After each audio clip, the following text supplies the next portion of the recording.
Bonsoir et bienvenue à cette émission de ce soir. Comme nous l'avons déjà promis depuis le début de l'année 2021, que nous allons procéder à plusieurs émissions en tout cas pour discuter des problématiques qui concernent notre spiritualité, la spiritualité africaine. Et donc, nous allons nous attarder, comme nous l'avons promis, à faire des réflexions. Nous sommes appelés justement à faire des réflexions au quotidien pour savoir notre vécu, pour connaître notre mode de vie, nos origines, d'où nous venons, nous, peuples nègres, peuples noirs, comme on nous a identifiés en tout cas. Mais comme nous avons déjà promis, nous l'avons dit, nous sommes en train de faire une réflexion, des réflexions autour de la spiritualité africaine.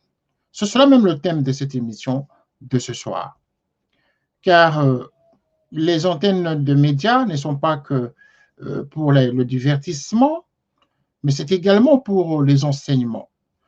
Les enseignements qui sont basés sur des faits vécus, les enseignements qui sont basés sur des faits historiques et des enseignements qui sont basés sur des faits actuels. C'est la raison pour laquelle nous sommes établis en tant que journalistes d'apporter des réflexions sur plusieurs thématiques, les thématiques qui nous préoccupent. C'est ainsi que ce soir, nous allons parler d'une problématique pour laquelle, en tout cas, la plupart des Africains ne font pas très attention.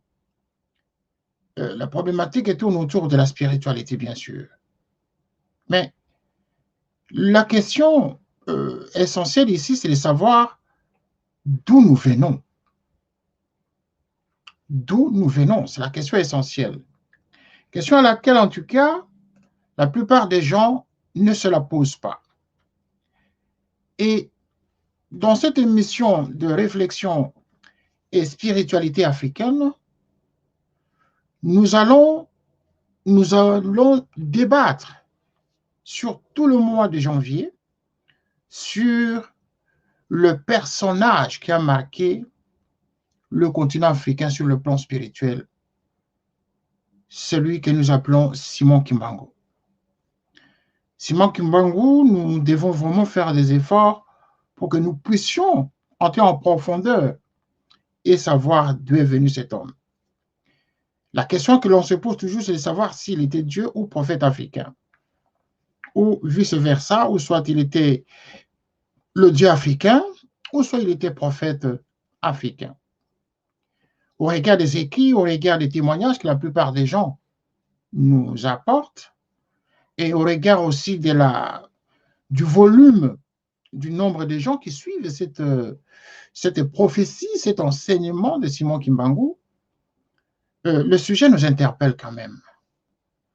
C'est la raison pour laquelle nous venons auprès de grand public.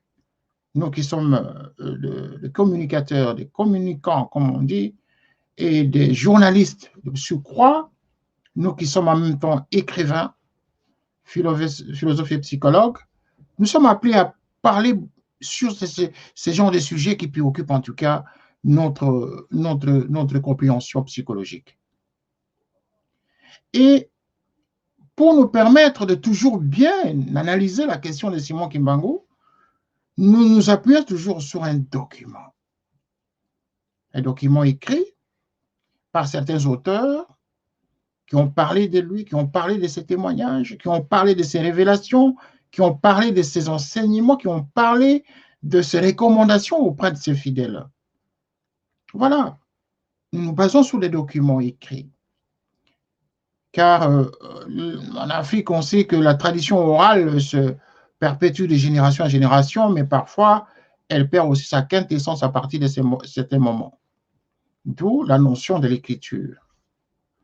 Et donc, comme nous l'avons déjà dit, nous avons déjà discuté de ce sujet depuis le début de l'année.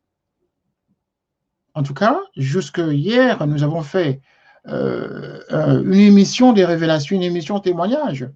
Vous avez suivi un Africain, un Congolais, qui a fait témoignage à partir des États-Unis sur les révélations de Simon Kimbangu dans sa vie, sur le miracle que Simon Kimbangu aurait fait dans sa vie, en faisant revenir son épouse à la vie, celle qui était déjà pronostiquée, déjà morte, décédée. Et donc, après une brave prière, cet homme a vu le miracle s'opérer devant les pompiers, devant les urgentistes qui sont venus répandre le corps de sa femme inanimée à la maison. Voilà un témoignage. Et il y en a plusieurs comme ça. Mais déjà, au passage, je tiens à vous signaler que je ne suis pas kimbanguiste. Je suis qu'un journaliste, je suis psychologue, philosophe, je suis écrivain, auteur. Donc, je me permets, au regard de ces différentes formations que j'ai à mon actif, de faire des réflexions avec vous. Et donc, ce soir, nous avons en tout cas permis à ce qui est l'antenne ouverte. Cette antenne ouverte, donc, ça va vous permettre de poser des questions pour ceux qui sont intéressés à poser des questions et nous allons essayer de réfléchir ensemble sur la question liée à Simon Kimbangu. Et donc, la question, c'est de savoir si Simon Kimbangu était prophète ou juste une manipulation spirituelle. Ça peut arriver. Il peut y avoir que toute une génération de ses contemporains ont fabriqué une histoire qu'ils ont perpétuée de génération en génération. Et donc, arrivé à ceux qui n'ont pas vécu l'époque, ils finissent par croire à une histoire qui aurait été fabriquée. Et donc, moi, ce ne sont pas des affirmations sur la fabrication de l'histoire. Je n'affirme pas, je n'infirme pas, mais j'apporte la matière.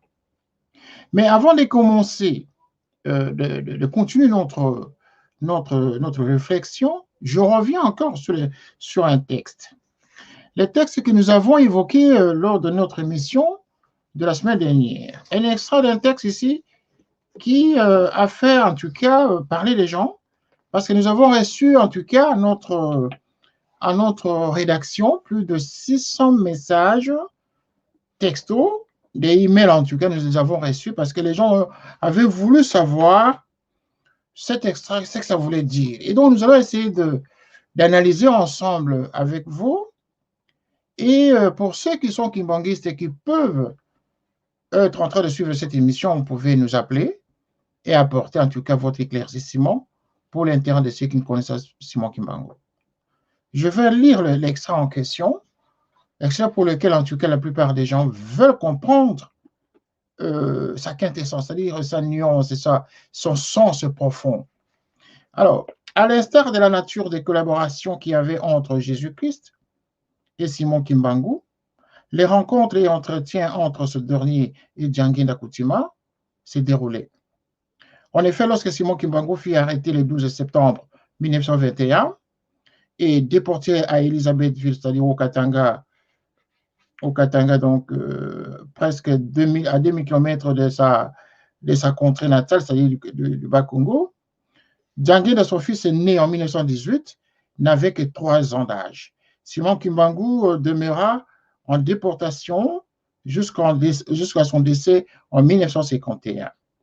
Et durant toute cette période de 30 ans, sa petite famille, la mère et les 3 fils, n'étaient pas avec lui au lieu de déportation. Dans la dimension de la chair, Djangui n'a pas eu plus de 3 rencontres avec son père après la déportation. Malgré cela, de tout temps pendant cette période, les 2 personnes se rencontraient et collaboraient physiquement de par leur nature non commune de mortels. Voilà l'extrait. Le fils d'Anguinda, qui est le troisième fils de ces 3 enfants, était l'incarnation de Djangui de Simon Kimbangu, qui venait d'être incarcéré. Et donc, ils ne se sont pas rencontrés plus de 3 fois de sa vie, de manière charnelle, mais spirituellement, Simon Kimbangu réapparaissait en son fils.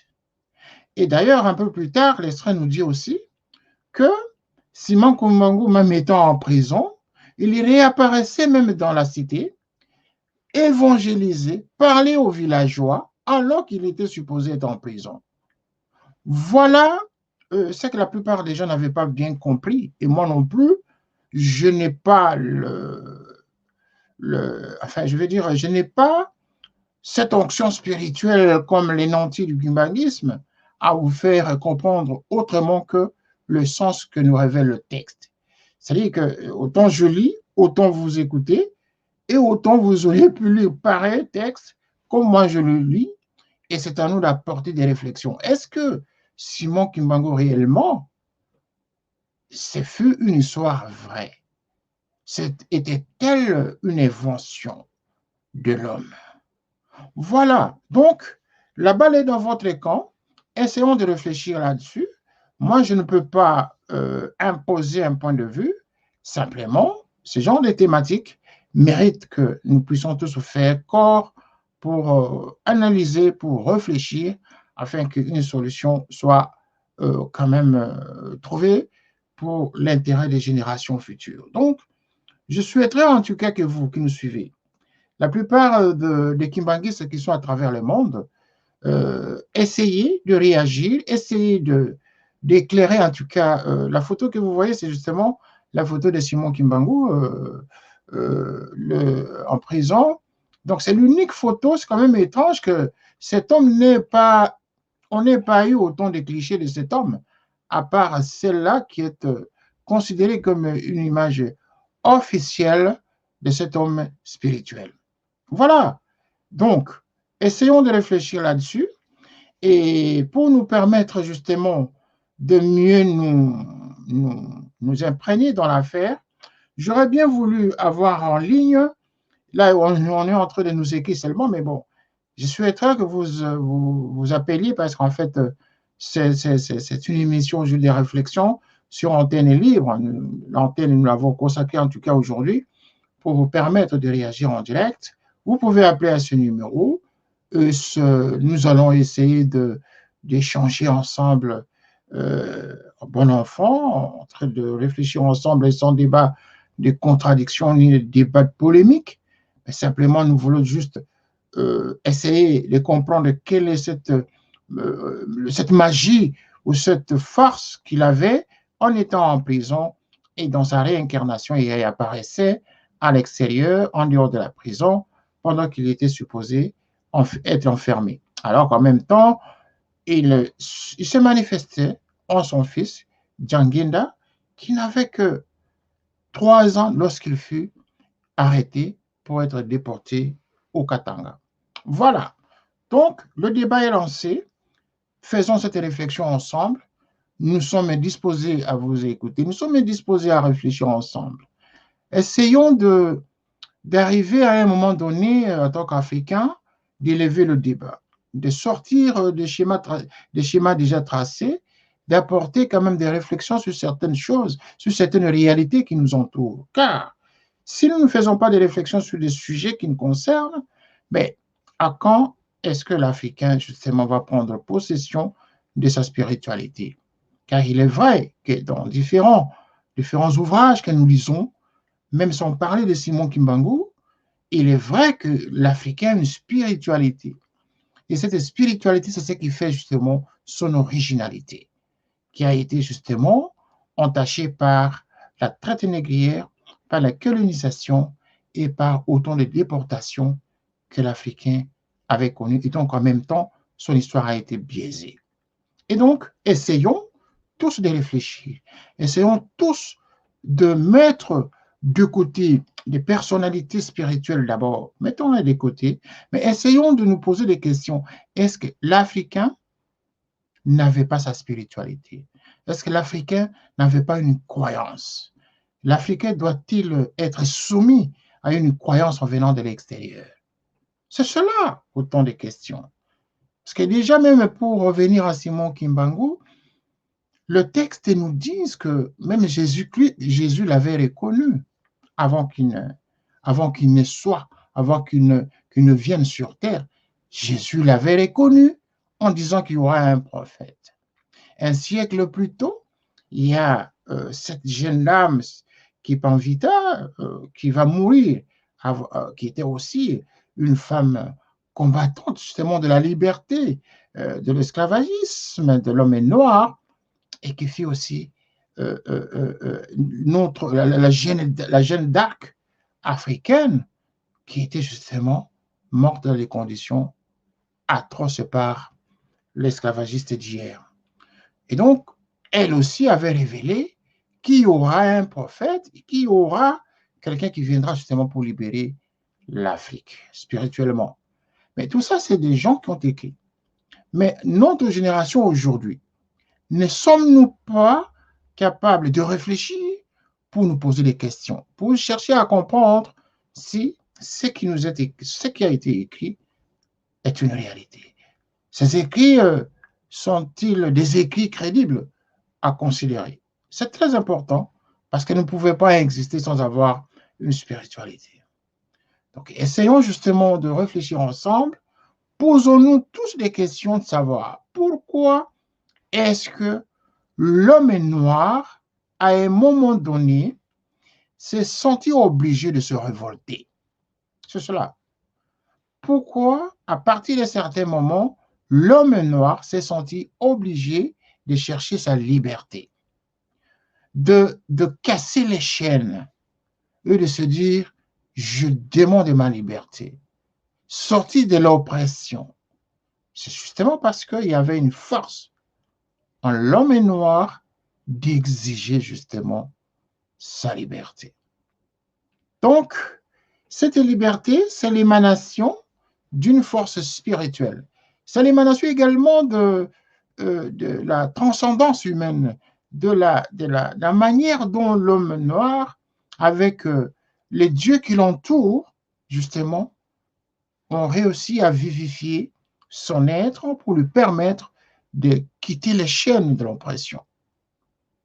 Et donc, nous ne pouvons pas, étant intellectuels, peu importe ce que nous sommes, nous pouvons exprimer notre ras-le-bol à partir de certains moments. Donc, cherchons à savoir qui nous sommes. Cherchons à savoir où nous allons et surtout cherchons à savoir d'où nous venons. Une fois qu'on aura cherché à faire une étude là-dessus, que chacun dans sa conscience aurait compris d'où il vient, où il est et où il va, nous aurons résolu l'équation. Mais lorsque nous allons à sens dispersé, lorsque nous mettons les bâtons dans les roues, même au niveau des croyances, voilà, c'est ce qui justement fait freiner l'Afrique pour son développement. Donc, essayons de partager des sujets aussi simples que celui-ci, des sujets aussi simples que ce dont nous expliquons par exemple ce soir, mérite qu'on en parle, mérite qu'on partage, que chacun lève la voix là où il est pour dire, voilà ma réflexion. Il s'agit de la réflexion. Faisons de la réflexion. Posons-nous des questions. Est-ce que nous avons une identité spirituelle? Est-ce que l'Afrique a une identité spirituelle? Mais cette identité spirituelle, il faut la défendre. Il faut l'exprimer. Il faut sortir des sentiers battus. Il faut se dire à un moment donné, ce chemin n'est pas le mien. Il faut s'interroger, il faut se dire, cette direction n'est pas la mienne, n'est pas la nôtre. Traçons ce qui est le chemin propre à notre identité. Parce que nous avons une identité. Ce n'est pas pour autant que nous réunions l'être humain en général dans sa globalité, mais il est vrai que Dieu a créé des races. Nous sommes uniques, mais nous sommes différents. C'est autant nous sommes différents sur le point de vue race que Dieu seul sait pourquoi nous sommes différents. Et c'est ça déjà le miracle de Dieu. Et nous avons créé différents, mais uniques. Chacun unique en son genre, mais nous convergeons spirituellement vers Dieu, vers lui le Créateur. Il y a un Créateur. Mais pour chaque peuple, il est vrai que pour chaque peuple, il y a des révélateurs, il y a des prophètes, il y a des messies, il y a des envoyés, il y a des évangélistes qui prêchent justement la parole de Dieu. Mais pour ce qui nous concerne, nous, Africains, nous avons notre spiritualité, quoi qu'il arrive. Nous avons nos prophètes à nous. Nous avons quand même cette de révélations qui sont passées à travers des prophètes que Dieu avait envoyés dans nos contrées africaines. Donc, nous sommes en pleine réflexion essayons de réfléchir. Au lieu de nous écrire comme vous le faites, ça serait mieux que vous preniez le courage de prendre le téléphone et d'appeler sur notre studio ici et nous allons échanger. Ne vous gênez pas, je vois déjà, il y a beaucoup de gens qui sont en train d'écrire, qui préfèrent écrire, mais je suppose que je viens d'annoncer que vous pouvez avoir le courage d'appeler. C'est un numéro WhatsApp en fait, hein. Le numéro que vous voyez à l'écran, c'est un numéro WhatsApp. Vous pouvez juste le composer à travers WhatsApp et ça arrive ici sur le studio de Télé Saturne et nous allons essayer de discuter. À travers notre chaîne, justement, Télé Saturne et Canal Africa 54, nous faisons plusieurs émissions. Il y a plusieurs émissions. La plupart des émissions qui sont conduites par nos différents producteurs extérieurs et des émissions qui sont produites justement à l'interne. Donc, nous avons plusieurs émissions et la plupart des émissions de ce genre, votre humble serviteur les conduit et d'autres émissions qui sont en différé sont déjà dans notre playlist et ça passe pour la chaîne Canal Africa 54 qui est suivie à travers le monde par le biais de satellites et par des bouquets africains et bouquets d'Europe. Donc, vous pouvez suivre en tout cas nos programmes différemment. Soit vous avez le bouquet, vous pouvez suivre nos programmes sur Canal Africa 54, qui est notre chaîne, également sur Télé Saturne, qui passe sur les différentes plateformes. Et Télé Saturne, justement, c'est une chaîne uniquement info, où nous passons des magazines info et des débats de ce genre. Et donc, d'ici 3-4 mois, la chaîne va monter en puissance parce que nous allons basculer vers le bouquet de Canal Horizon en Afrique. Donc, Canal Plus plutôt. Donc, vous allez suivre la chaîne avec une programmation beaucoup plus élaborée, justement, sur le continent. Mais pour le moment, nous sommes en train juste de chauffer l'antenne, justement, pendant 3-4 mois, pour nous permettre en tout cas à toutes les équipes de rentrer dans le bain. Et comme vous savez, nous sommes en train de traverser un moment difficile. La situation sanitaire est en train de frapper le monde. Et donc, pour le moment, les équipes travaillent justement à distance. Et c'est la raison pour laquelle il est difficile d'avoir un grand nombre au studio. Et là, au niveau de la régie, nous avons moins de 10 personnes qui gèrent la régie pour le moment. Donc, Télé Saturne, c'est votre chaîne. Nous faisons ce genre de programme pour l'information au quotidien sur plusieurs sujets. Et donc, vous pouvez donc nous suivre chaque soir. Vous pouvez également nous proposer des sujets à débattre. Vous pouvez nous proposer des sujets à débattre et nous allons élever le débat un peu plus, en tout cas, au niveau, à permettre à ce que le grand nombre puisse comprendre les différentes thématiques, justement, qui gouvernent le monde. Donc, il est très important que vous compreniez la nécessité des débats, l'importance, justement, des programmes, en tout cas, liés à l'information. Et donc, ici, nous ne sommes pas en train de parler politique. Il y a des programmes politiques qui sont assignés justement par d'autres présentateurs et journalistes, mais nous vous convions en tout cas d'être très attentifs au programme que nous amenons chaque soir, parce qu'ici, nous voulons justement l'avancement de la pensée africaine, de la culture africaine. Nous voulons faire en sorte que l'Afrique sorte de la léthargie, que nous puissions arriver à nous défendre et sortir justement des principes théoriques, aller justement dans le concret. Voilà, donc, je suis en train de lire ici plusieurs messages. Il n'y a que des messages que je vois. Je me rends compte que nos amis ne sont pas disposés probablement à téléphoner pour réagir directement à l'antenne.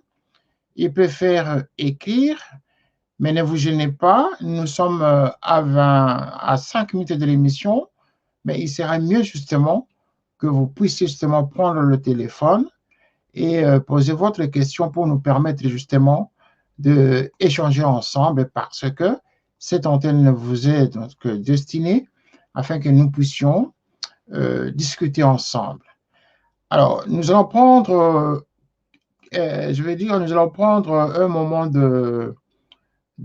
petit moment de répit de 30 secondes. Et je vois déjà quelqu'un qui est en train de tenter de téléphoner. Et je ne sais pas quelle est la difficulté qu'il a, me dit-on à la régie. Et voilà, nous allons revenir dans 15 secondes.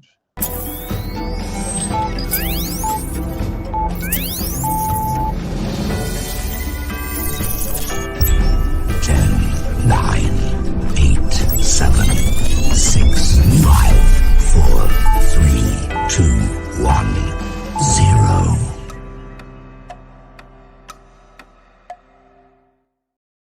Voilà, nous sommes de retour après ces 15 secondes de répit.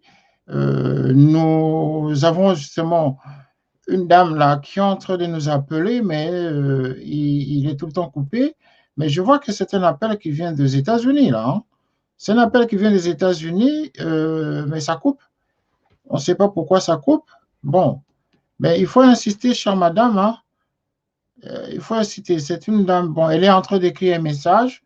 Voilà, je vais quand même, pendant ces 4 minutes qui nous restent d'émission, je vais essayer de lire rapidement, parce que là, j'ai une trentaine de réactions qui tombent à l'écran. Une trentaine de réactions. Donc, la première, c'est Madame Céline. Madame Céline est en train de dire que, bon, voilà, Monsieur René Kitoko, vous savez, votre façon de faire l'émission est tellement professionnelle que parfois, il est difficile de vous appeler comme ça. Nous préférons d'abord vous écouter. Ah, d'accord. Bon, ça, ce n'est qu'un point de vue. Hein. Je respecte votre point de vue. Si vous trouvez que mon manière de faire est très professionnelle, bon, simplement, bon, je ne sais pas à quel niveau ce professionnalisme vous l'avez détecté. Merci. Voilà, mais ici, il est question, madame, d'entrer directement dans le bain, de poser la question. Comme ça, au moins, vous allez vérifier ce professionnalisme en échangeant ensemble avec nous. Voilà, autant nous aimerions aussi savoir votre point de vue sur le sujet de ce soir. Voilà. Alors, deuxième réaction, là, je suis en train de lire le texte comme on voit à la régie. Voilà. Et donc, là, c'est monsieur. Oh là là, Côte d'Ivoire, Côte d'Ivoire. OK, monsieur Aka. Monsieur Kitoko, je vous suis à Abidjan. Je vous suis à Abidjan, je suis votre émission de dimanche, même l'émission de la semaine dernière. J'ai beaucoup aimé l'émission politique que vous avez fait avec qui là? Ah, la Centrafrique, oui. Oui, avec l'ex-ministre centrafricain. J'ai suivi cette émission, c'était intéressant. Mais pour ce soir, je n'ai pas de questions. Laissez-moi me renseigner un peu plus sur Simon Kimbangu. Je reviendrai la semaine prochainement pour poser des questions en live. OK, merci, monsieur. Voilà, monsieur Aka. Merci de regarder à partir d'Abidjan. C'est très bien et je suis flatté que vous ayez suivi les émissions de Télé Saturne. En tout cas, c'est une très bonne chose pour nous. Merci en tout cas et d'ailleurs, même toute l'équipe vous remercie pour avoir suivi nos émissions. Alors, troisième texte que je vois, c'est Madame Olga de la Belgique. Voilà. Elle écrit de la Belgique. Elle dit quoi? Elle dit qu'elle est kimbanguiste, mais elle est un peu estomaquée de constater que j'ai mis un titre qui dit manipulation spirituelle. Ah. Alors, Madame Olga, il y a ceci. Moi, je suis journaliste. Moi, c'est une façon d'inciter les gens à réagir. Hein. C'est pas que, en disant manipulation spirituelle, ça ne veut pas dire que c'est une affirmation. C'est question mark. Vous voyez bien qu'à la fin, il y a une question mark, n'est-ce pas? Ça veut dire qu'on pose la question, ça veut dire, ce sont des questions que les gens se posent pour savoir qui est réellement Simon Kimbangu. C'est-à-dire que la question, elle est posée pour que les gens apportent des réponses. La question, elle est posée pour que les gens réfléchissent. C'est le sens même de l'émission. On ne peut pas réfléchir, on ne peut pas apporter des réflexions s'il n'y a pas un questionnement. Donc, on doit s'interroger à quelque chose. On doit poser la question sur une situation pour que les gens arrivent à réfléchir. D'où le sens de la réflexion. Voilà. Ça, c'est une notion philosophique très approfondie, madame. et ça relève aussi de la psychologie, n'est-ce pas, comportementale. Donc, c'est important de savoir ça. Ce n'est pas une affirmation par rapport à Simon Kimbangu, mais c'est une question que nous posons pour savoir si ça ne serait pas une manipulation spirituelle. Mais ce n'est pas une affirmation de notre part. Voilà. Alors, je prends une réaction des messieurs. Ce monsieur a, oh, là, ce monsieur écrit du Canada. Monsieur Paul Ebina. Voilà, il dit, je suis Congolais de Brazzaville, je suis au Canada, je suis à Calgary. Voilà, je suis à Calgary. Voilà, monsieur Kitoko, merci beaucoup. Vous êtes vraiment professionnel. Je dois vous avoir vu il y a quelques années dans une chaîne française. Bon, voilà. Donc, bon, la question, c'est de savoir. Alors, il pose la question.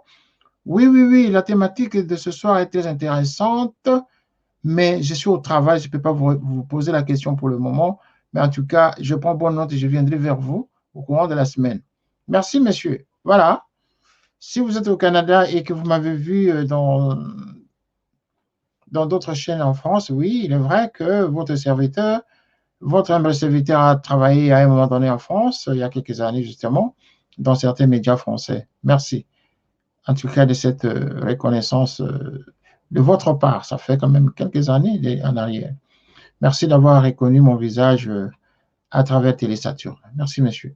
Ça me va tout droit au but. Ça fait plaisir que les gens vous reconnaissent pour le travail qui a été effectué dans le temps. Merci. Voilà. Alors, un autre, bon, voilà, là, il y en a beaucoup. Je vais prendre juste deux pour terminer parce que nous sommes à la fin de l'émission déjà. Alors, là, c'est une demoiselle qui dit, moi, je suis comment? Je suis de mère, je suis de mère, de mère comment là? Le texte n'est pas intéressant là. Je ne sais pas déchiffrer ce qu'elle est en train de dire, mais à la fin, elle dit que bon, le kimbanguisme, elle n'a jamais entendu parler, mais c'est intéressant que les gens s'imprègnent de leur spiritualité. La spiritualité, c'est un domaine qui concerne tout le monde, car nul ne peut venir sur Terre sans avoir une spiritualité. Eh bien voilà, c'est une réaction, mais bon, sa présentation par rapport à son nom n'est pas assez claire, donc je ne sais pas vraiment dire exactement son nom. Voilà, donc je peux en tout cas me limiter à ces deux.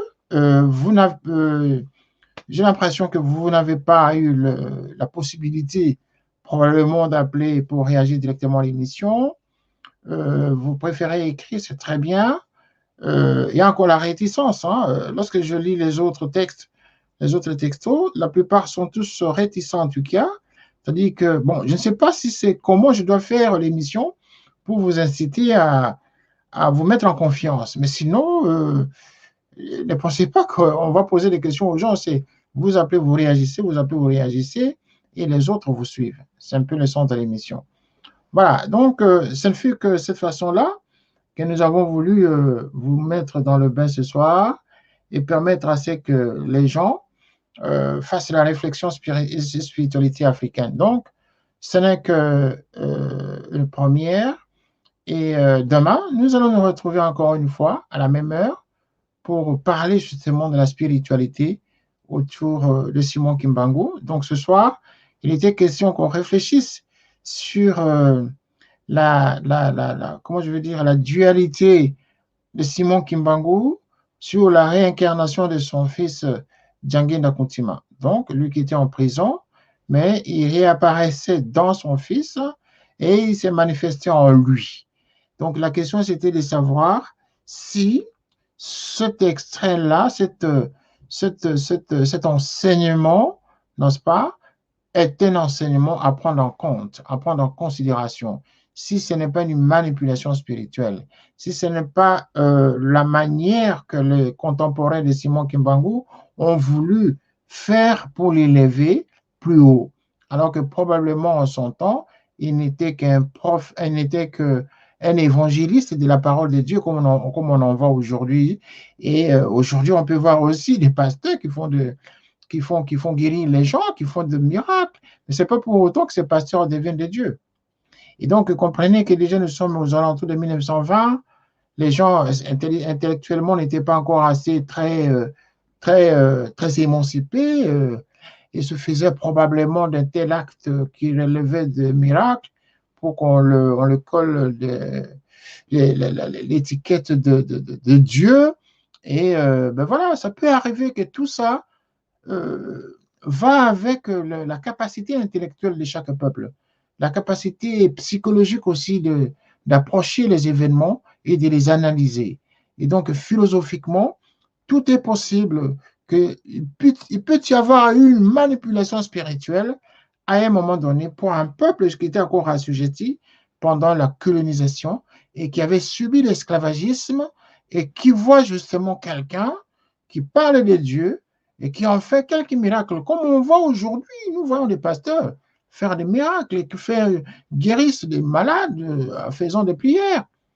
Et ce n'est pas pour autant qu'ils deviennent des dieux. Donc, moi, nous pensons que ça relève aussi, en tout cas, comme je l'ai dit tout à l'heure, de la capacité de chaque peuple, justement, à s'interroger, et de l'ouverture d'esprit de chaque peuple à un moment donné de son histoire. Voilà. Donc, ce n'est pas une conclusion que nous tirons, mais ce sont des suppositions que nous apportons justement à ce genre de situations spirituelles que notre société est victime ou victimisée ou en proie justement à être manipulée par les plus intelligents qui le gouvernent.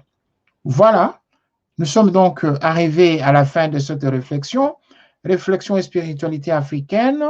Donc, c'est ça le thème que nous allons évoquer chaque soir pendant 30 minutes. Et si il y a par exemple des interventions, là, nous pourrions aller au-delà de 30 minutes. Mais sinon, c'est une émission d'antenne libre où nous devons justement réfléchir ensemble. Voilà, j'espère que vous avez été interpellé à travers cette réflexion de ce soir et j'espère en tout cas de tout cœur que vous allez être avec nous, que vous allez supporter cette façon de faire la télé, cette façon de réfléchir aux différentes thématiques et nous espérons également de votre part la fidélité parce que vous savez, pour parler de notre spiritualité, nous avons besoin de la fidélité et nous avons besoin de vous. Nous avons besoin de vos suggestions, car nous pouvons tout faire sans vous. Nous ne pourrions pas. La preuve, là, nous avons un système qui nous permet de recevoir les textos sans pouvoir les afficher. Donc, nous recevons les textos autrement, via le mail et le WhatsApp. Et donc, nous avons une trentaine déjà. Nous allons les traiter et probablement, lorsque vous aurez à poser des questions en live, nous allons pouvoir discuter avec vous ensemble. Mais pendant ce temps, je vous remercie en tout cas d'avoir été des nôtres ce soir et à demain pour le même programme. Merci pour vous, merci pour toute l'équipe qui m'entoure ce soir et à très bientôt pour une nouvelle édition. Au revoir.